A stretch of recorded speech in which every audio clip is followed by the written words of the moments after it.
It's all about Inside Out 2 hits 1 billion at international box office. What is that noise? Was that a chair?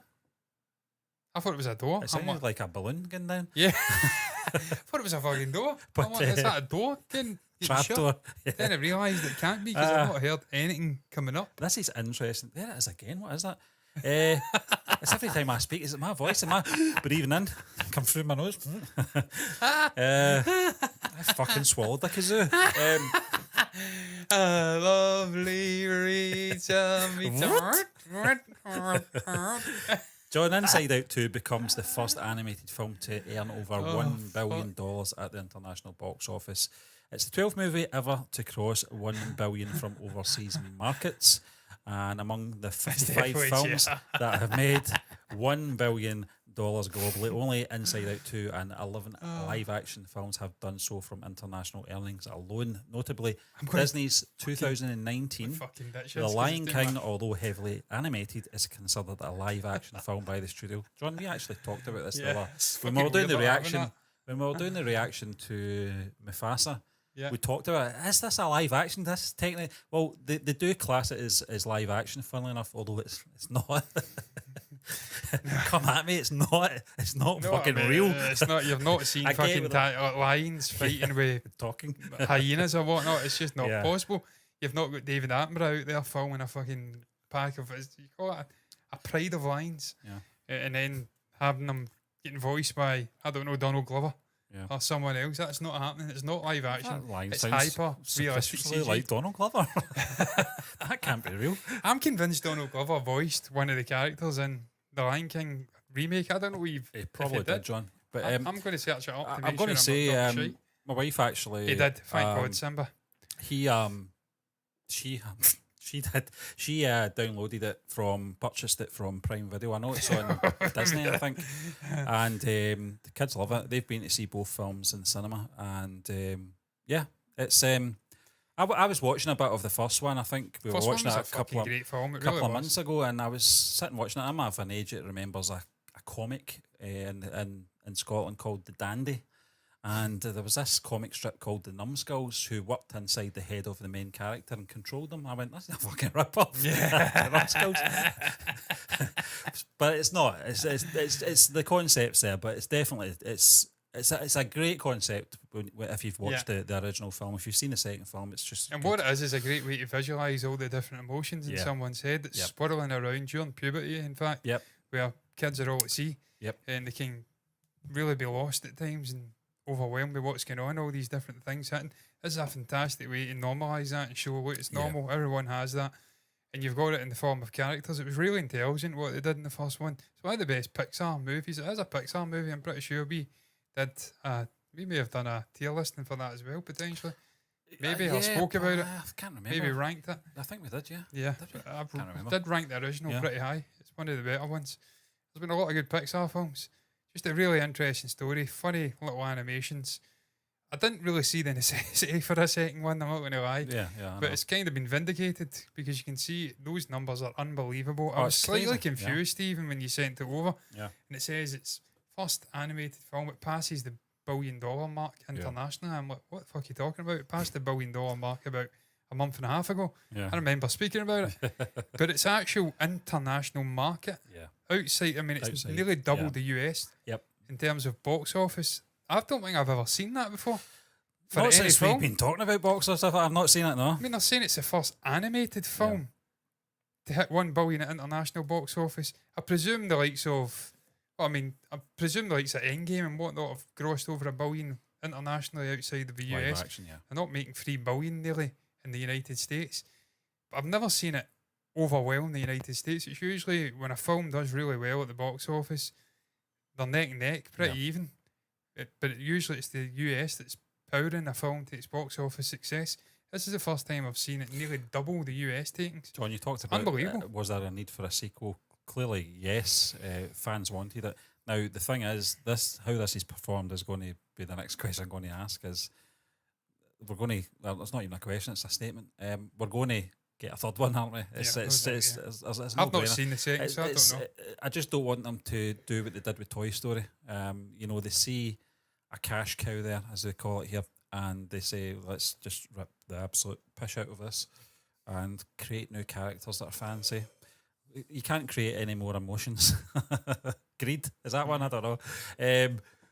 Potentially. But I think in terms of what you said, John, in terms of the story, it's a very neat way of normalising emotions for particularly young teenagers who are through, as you say, puberty. They're going through all these range of emotions from hour to hour. I was going to say day to day, but I've got kids. I know what they're like. So, and I remember what it was like being a kid as well. Growing up, you have just mood swings and you don't know the reason why and stuff like that. So, in a way, it's a good way of getting out there, getting the message out there that this is normal. We all go through it, and that's for me is what Pixar's excelled at for years. It's a coming of age, yeah. Sort of multi-layered storytelling. Yeah. Everyone can get something out of it. It's really intelligent the way they craft. We saw that in Toy Story. The formula's always been there for Pixar, and they've stuck to it. In terms of they get the message out there on different levels. Visually, it'll appeal to really young kids on a visual level and on maybe a more mature story level. The adults will be able to perceive messages in it, and then the in-betweens will all get something out of it as well. So it's really clever. Some of the best writing in a film in the last 20, 30 years have came from that studio. They've done really brilliant stuff. The other thing astonishes me of this performance as well, it's only been out for 10 weeks. Yeah. You're only talking the start of summer this came out. And it's just went strength to strength. Disney, it was required for Disney because they've been toiling at the box office for the last couple of years. This is a big sort of reprieve for them in terms of what they're doing. You're talking 1.2 billion for Deadpool and Wolverine. I don't think many people prior to this year would have seen Inside Out 2 outperforming Deadpool and Wolverine by nearly 500 million. Yep. I think that would have been a surprise to most people. Well, the funny thing was this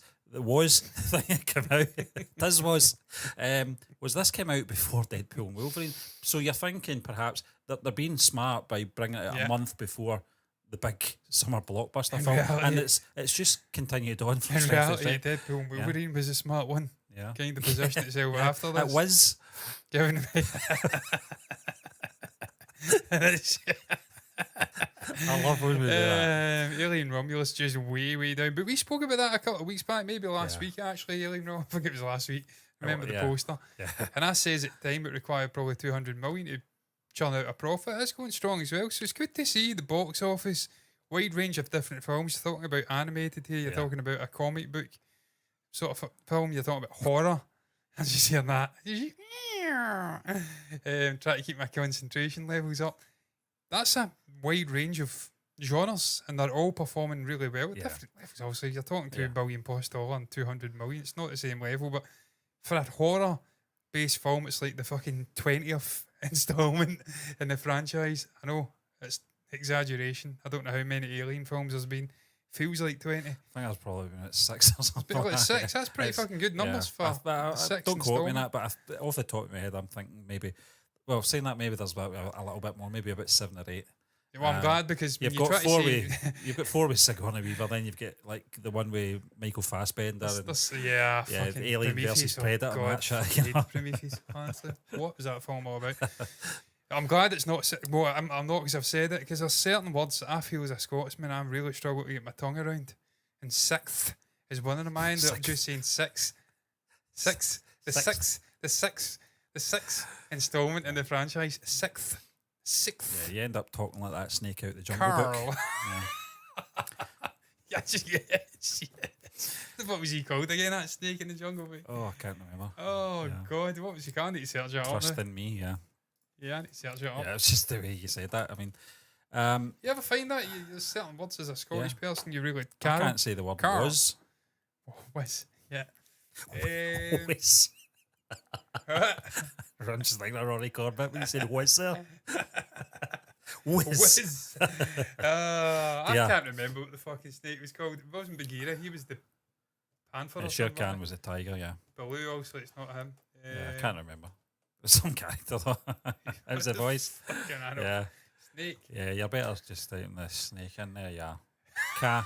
Car the snake, yeah. Fucking seat next to his kill me. That's amazing. Sounds like R2D2. It's not as bad as the old leather chair though. Yeah, I'd be editing after. I don't know why I'm doing that. I'd be editing. ain't nobody doing that when they're editing, you fucking fool. What are you on? I'd be editing it, just be be amazing. Yeah. Oh God. Anyway, really happy Inside Out 2 is performing well. I've not actually seen it. I just had to address why I've got rid of this magnetic pillow. It was giving me a sore head actually. I had to take it away. It was actually killing the back of my fucking head. I felt I was getting pushed forward like a crash fucking dummy right into the mic. So I had to get rid of it. Actually, now I've got rid of it, I feel it's better. There you go. It's helping the posture out. You need all the help you can get when you're 13.5 stone at my height. And I mean, I've been doing push-ups galore today. I'm trying to get into shape. And you need all the help you can get. I so can't do anything like that just sit now. up. I cannot do it. I've got 2 years wait to get an operation, so I'll just have to. I can do the walking and stuff like that and jog. It's easy jogging, the doctor said, but I'll just have to take it easy best I can. But I have to. In terms of Inside Out and its future, though, John, do you agree with me? Do you think this is going to churn out another sequel, another one now? Because 100%. It's a no-brainer from a business point of view, isn't it? Well, I mean, Stephen, from a story standpoint, we've been saying for years we don't require another Toy Story movie. We didn't need a third one, and it turned out to be probably the best of the lot. Yeah. Certainly didn't need a fourth, and I still maintain the fourth was a step too far. I didn't like the fourth one. Yeah. Wasn't for me. Are we getting a fifth? Rumours, yeah. I mean, I think they're ripping the arse out of Toy Story now. Yeah. With that in mind, I think it's almost inevitable you'll get a third instalment. Hollywood have got an absolute raging boner for sequels and indeed trilogies. So when you get to a second part and it's performing like that, it's fucking chewing, you're getting a trilogy. There's something different about animated films, though, in terms of they don't sort of sully the previous films when they do that. Pixar, I can still go back to the original Toy Story after seeing the fourth one. It doesn't really... Yeah. It doesn't really... Well, it's not that bad that it's going to ruin the experience. I just feel it's unnecessary. Yeah. I don't feel you need that film. It was a step too far. I feel like the third one was a brilliant bookend, really emotional ending. That ended it beautifully. And you kind of just, right, let's do another one just for the sake of it. You don't need to. They stand the test of time, those three films. Yep. But to be fair to Pixar, they never really just churn it out for the sake of it. There's probably some rationale and a reasonable story. And a lot of people liked the fourth instalment. It was a Marmite film. Kaboom, yeah. So, Duke Kaboom was fucking alright, to be fair. Yeah. The porcelain doll character, played by, what was she called again? Yeah, I can't remember. Yeah. Pretty good character to come back. Yeah, I can't remember. Yeah, I know what one you're talking about. Yeah. Very... Bell, something Bell. Was it the sort of Bo Peep? Bo Peep. Yeah. Bo Peep, that was the one. Yeah. She came back, so that was moments, but fought the spork, stuff like that. It was moments in it. Yeah. More I keep speaking, I'm actually talking myself into fucking liking the film, so maybe I did like it. I think the kids like it, but I think from our sort of age range, it's a totally different experience, John, because you look at it differently when you're a kid. They like the characters. I was obsessed with the original Toy Stories. Forky, etc. You know, whereas we see it as a bit, perhaps maybe gimmicky, adding new characters in just to give it that spark, I suppose is the word. You know, just to give it ignite the sort of interest in it again. So, yeah, I think we'll probably see it. It's difficult for a film like Inside Out in terms of its message. How much further can you convey that message without it regurgitating itself, you know? So we'll see how it goes. Quite well you read. Yeah. But we're going to move on. But before we do, have you seen Inside Out 2? What did you think of the movie?